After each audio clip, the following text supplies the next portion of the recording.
I've come across a story which caught my attention because it refers to my birth city, Belfast, in Northern Ireland.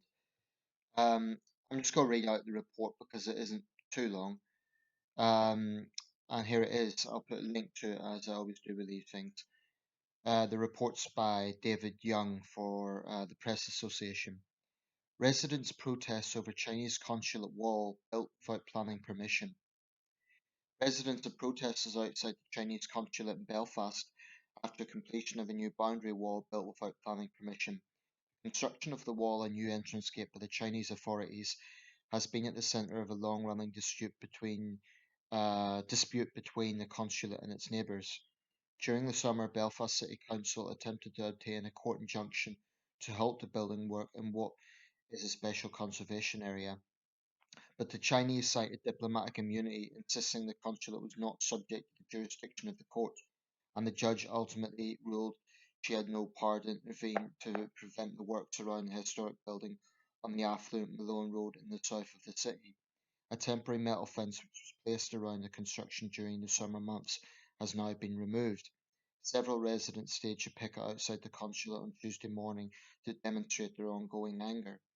The consulate is based at McNeese House, a listed building dating back to 1889.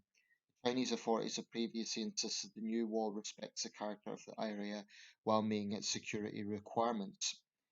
A Belfast City spokeswoman said the Chinese consulate is located at McNeese House, which is a listed building, and trees within and around the site are protected by conservation area status, which means council as a planning authority is under statutory obligation to provide a special protection to it.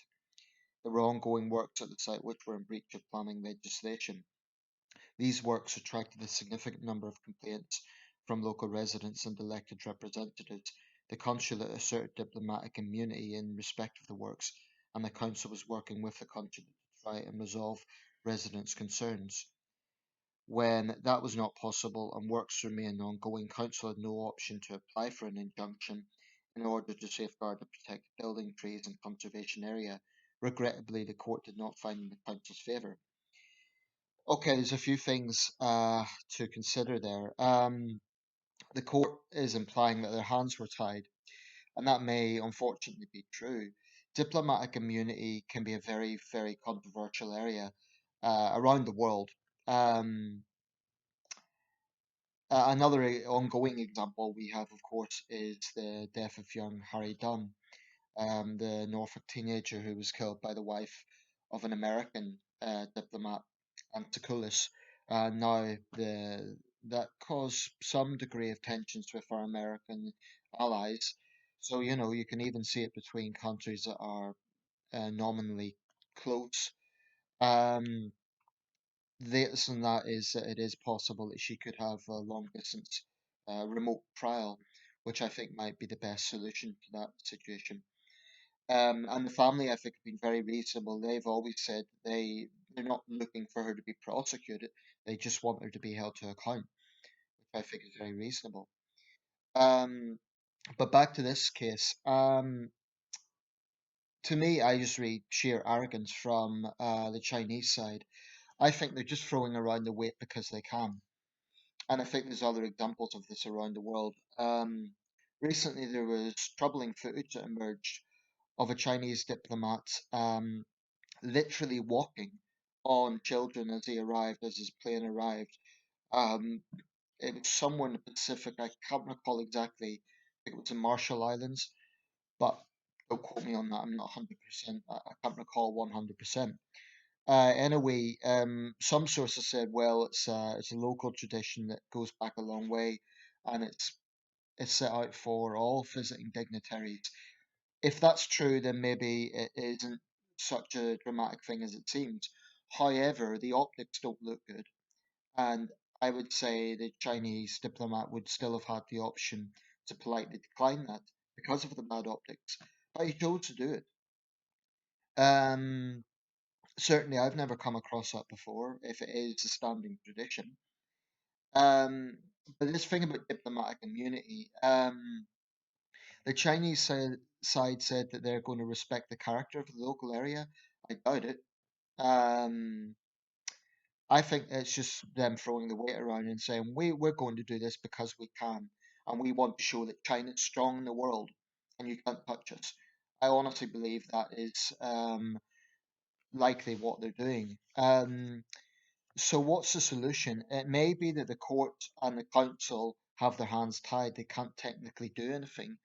However, I do think this would be an example where the Foreign Office can speak out. We have in the UK, as I understand it, one embassy and three consulates. So the main embassy, Chinese embassy in London, and consulates in Edinburgh, Manchester, and Belfast. I think there might actually be one in Cardiff or Swansea as well. I'm not sure, but I think we could do something. I think, for example, the Foreign Office could put out an official statement. This shouldn't just be seen as a local issue in Belfast.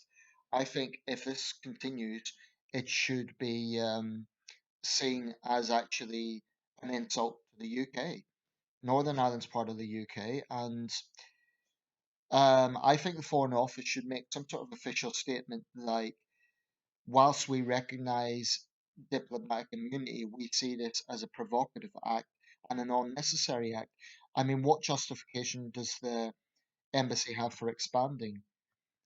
Is it security concerns? And are they going to cite legitimate security concerns for expanding themselves? Um, it just looks arrogant. It just looks sheer arrogant. And I do wonder how the Chinese would respond if the British Embassy decided to expand in, I don't know where it is in Beijing, but Beijing's a historic city. What if we decided to expand our premises there? Would we get diplomatic immunity? Could we claim diplomatic immunity? So, I'm very sympathetic to the residents because I think this is just symbolic of the arrogance of Xi Jinping's China, which we're seeing all over the world. Um, China seems to be doing its level best, or rather, the Chinese government, to polarize itself and to make as many enemies as possible.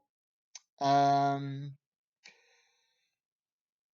I would say it's time to really call into question the nature of diplomatic immunity because, I mean, it's not the first time we've had a problem like this. I remember a few years ago, Saudi diplomats were going around London in their fancy sports vehicles, and there was controversy around that. Again, the issue of diplomatic immunity came into it. They were sporting these big, literally gold-plated vehicles in areas, as I understand, that they weren't uh, permitted to have them by local bylaws. Um, just because diplomatic immunity can be used doesn't mean it should. If China really has good intentions with other countries, if China wants good relations, then why is it doing its best to provoke other countries? It's sheer arrogance. Um, and if this escalates, because I imagine the residents aren't going to take kindly to be being pushed around, the embassy as a gesture of goodwill could do something like donate to a local charity or do something. Um, but they're not, from what I can tell. So if this does escalate, I think the Foreign Office will have to step in and make some sort of statement.